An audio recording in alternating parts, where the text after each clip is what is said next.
We all know game journalists for their prowess in every genre, their well-thought-out way with words, flips backwards to face the camera before falling into a headfirst dive is just full of the exaggerated swagger of a black teen. and most of all, their ability to tell people how to best play games.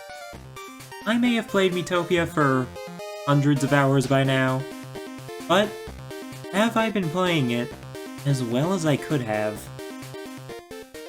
I'm going to find out by using guides from 3 different websites to play the game with. First, the Game 8 guide tells us what we should do in what order.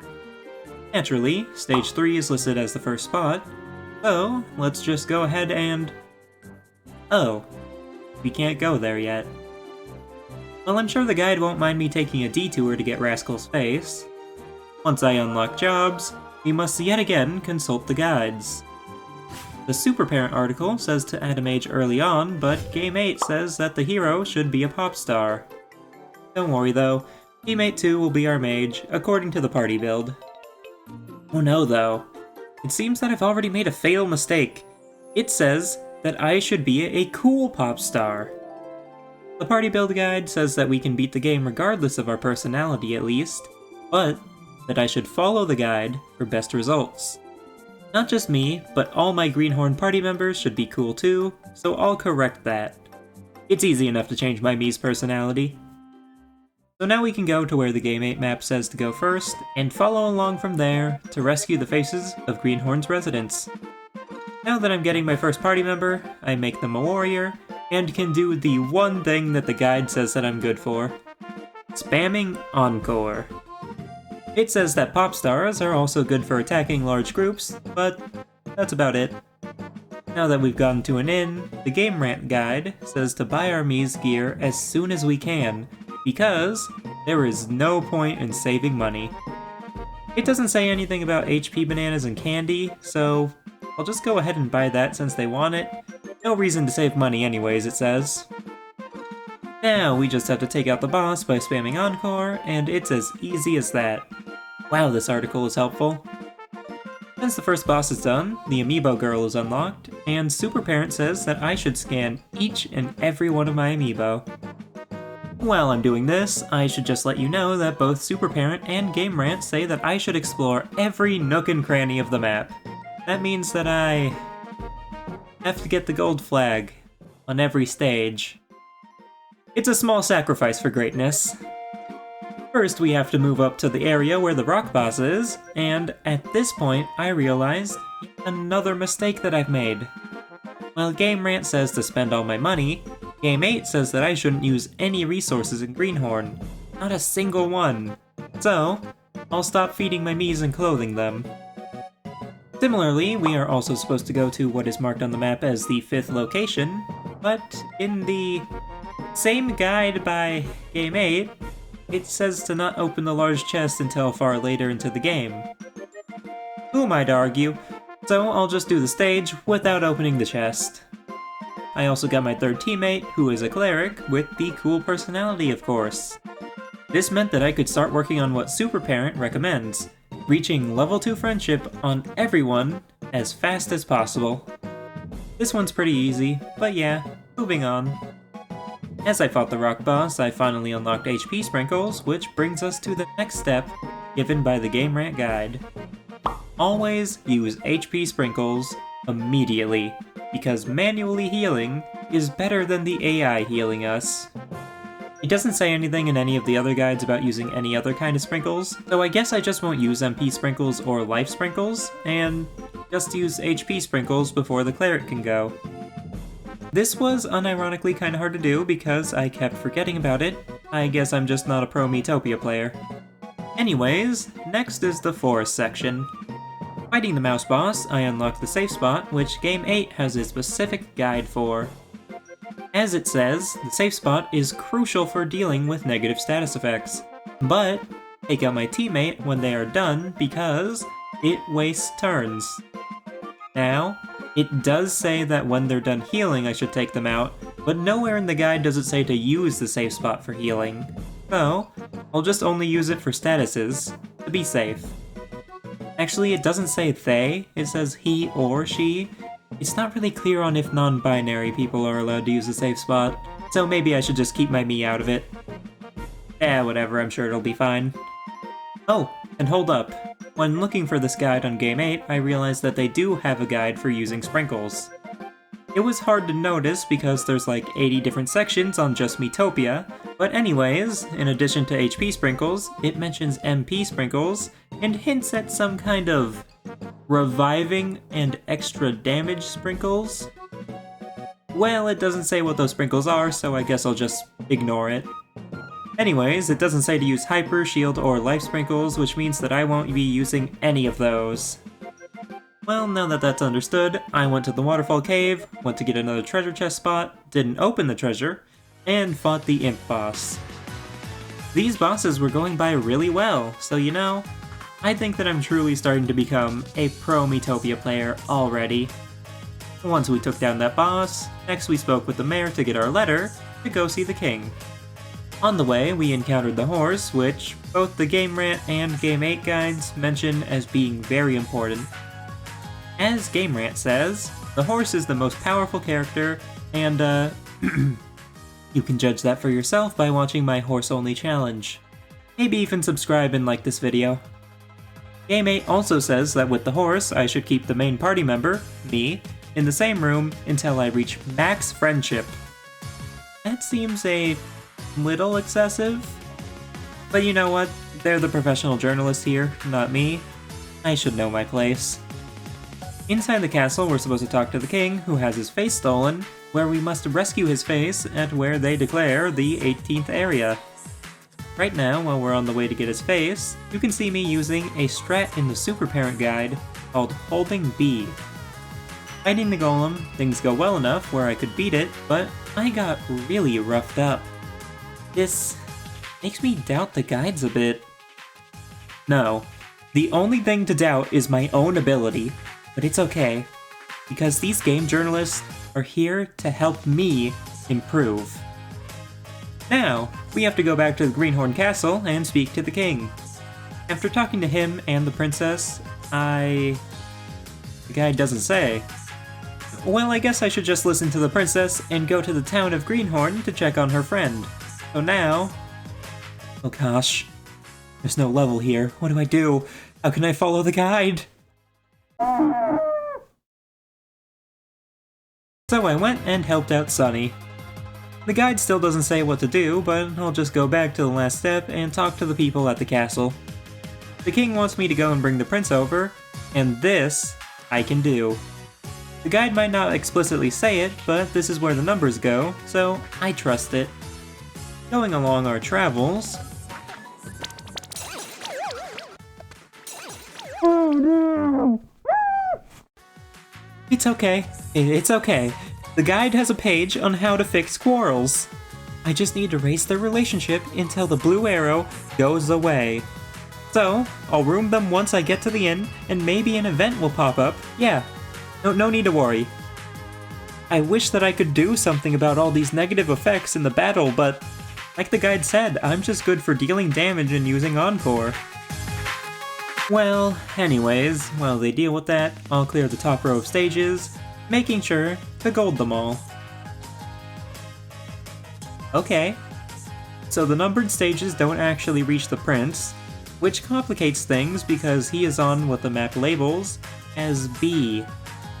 It only says to get to the 31st area, and that I must talk to the soldier at B after defeating the General Princess. So, I might just have to wing it. It's quite dangerous to not follow the guide's wisdom, but I must. So I went and did the bottom row of stages, in order of course, and then went to the prince's location to speak with him. The griffin is a bit rough as always, but because of having such a high level from golding all of the stages, we could get through. Thanks, guide. Now I have to go back to the castle, watch the fight break out, and go get the calming fruit. The guide makes sure that I don't go straight for the fruit, and take a detour to a chest space, which of course I won't be collecting. I go on over to the calming fruit, grab it, and head back to fight the imps. This isn't really an issue, like, at all really. We are way too high of a level, all because of the guide's awesome power. Now we just have to get into the Tower of Dread and do our thing. There was a lot more tough enemies using magic and status effects. Because of the magic, all of our cool party members didn't get to avoid as much damage, and the status effects, as dictated by the guide, had me put my team into the safe spot quite often. After a long time, I got up to the general. This fight was gruesome, with us coming close to actually losing. Does this mean that I'm not good enough at this game? Things still aren't looking good. After the stout, however, one final blow ended the battle, and we finally beat Greenhorn. Once we took care of the finishing stage, we got to enter next door, where I was now advised to start buying gear and eating food. I'm going to be real with you for a second. Nothing interesting happened here or in the realm of the Fae, so moving on to Karkadon. To give you the rundown, I was a cool scientist and a cool cat in the other two areas. Very optimal to go from support to magic to physical attacker. Now that I'm in Karkadon, the team layout tells me to again go in as a cat. Although, it wants me to change to energetic now, along with a scientist and flower, but not the warrior. Okay. Well, going along the path, we see my teammates that I'll get back first, and... might have a problem. These are all healers. I guess I'll just change their jobs when I unlock it. There's no foreseeable issues here. Okay, so on my way to the first teammate... Oh no. I'm supposed to make sure that I full clear all these levels, so I have to do the pro path, meaning that I gotta beat 2 fiends. The guide has no wisdom on how to deal with this, so I have to improvise. I'll get 2 of my teammates back first, and then beat them, because trying to brute force the RNG did not work out, even with the guide's great decision to make most of us energetic. Okay, you know what? This bit is starting to get old. I'm going to talk like normal now. So continuing to follow these terrific guides, if you didn't notice, I'm trying to sound much more sarcastic now. I got the teammates, and am ready to use them as meat shields for the fiends. Also, I don't have job swapping unlocked yet, which means that I have to go just keep buying equipment for my Mii's current jobs until then, because the Game Rant guide says to always buy equipment. Anyways, the fiends, it's not going well. I'm going to go get the third teammate. Now that I did that, I got the job changing ability, which may make this harder. Oh well. Yep. I keep dying. These fiends are tough. I hate them. Oh hey look, it's a miracle. Yippee, let's move on. Oh no, there's another fight. Okay, actually moving on now. Since we did that, we luckily don't have to do the other Minotaur fight, and can go fight our way to the volcano. Side note, they were not wrong about the horse being better than people. I do a lot of damage when Lawnmower lets me. Into the volcano, the party gets split, yada yada, whatever, Cerberus. We get the Hyper Sprinkles. Still can't use them, so cool I guess. Now that I'm getting more party members, I kinda just have to change their jobs, I guess. Even if it means changing it to something completely different from what they used to be, and also being a lower level. Yay! Anyways, party split too. I begrudgingly fight more fiends because, you know, I have to full clear all the stages.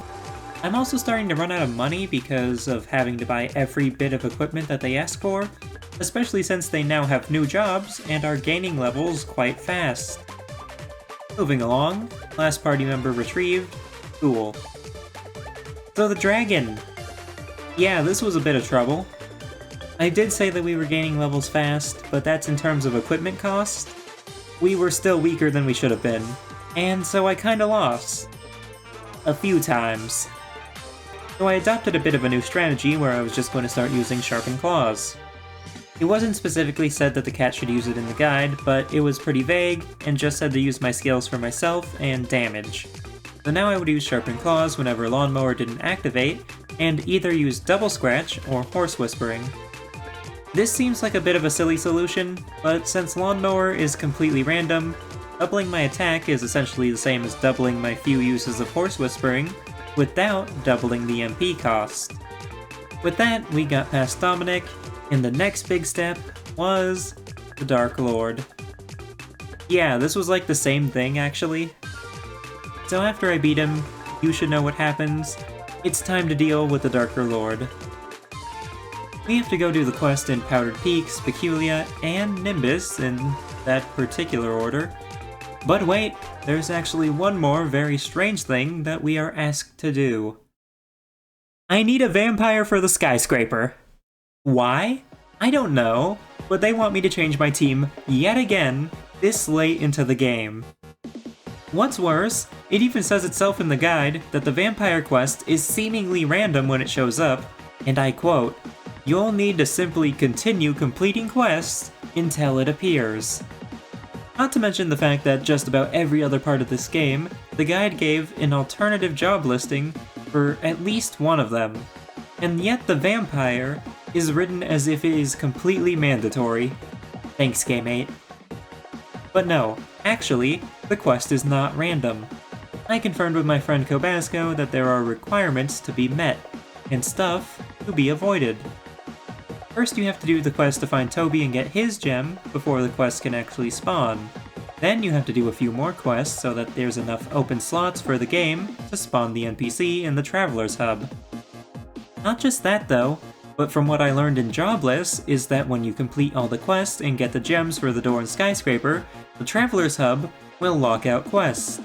So basically, if you save Toby for the last quest, or you end up doing all of the quests, you cannot get the vampire before the final boss, meaning that you cannot just continue completing quests until it appears.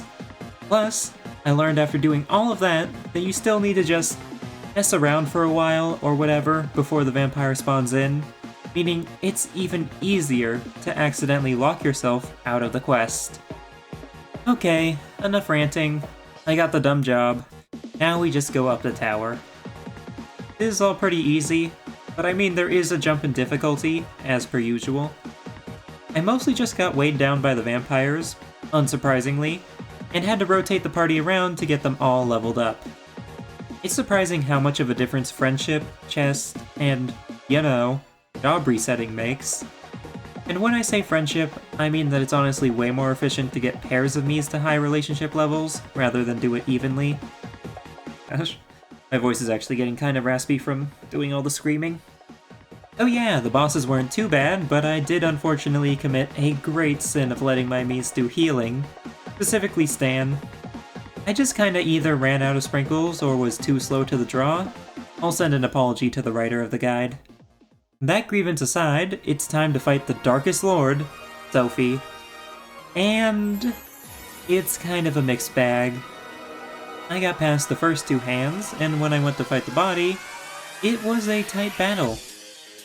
Lawnmower activated a lot luckily, letting me get rid of the coins so that he would keep resummoning them instead of attacking. But an important thing to know is that I was already out of HP sprinkles. You know what happens halfway through this fight? We get reduced to 1 health. I can't use life sprinkles, shield sprinkles, or hyper sprinkles, which makes the halfway point incredibly deadly. On the bright side, we do have a vampire, which can revive sometimes, but they're still the weakest member of the fight. Some healing would happen between the scientist's Cure.exe and Absorb skills, and that was out of both me and the guides' hands. But it wasn't enough. Even with Lick Wounds, my own form of manual healing, we all went down. On the second attempt, I couldn't even beat the second hand. At this point, I decided to dip into our game ticket funds, which were plentiful. I mean, yeah, game tickets were on the table ever since next door. I just kinda put it off because I knew we would change jobs eventually, and there were also so many tickets that I just didn't want to.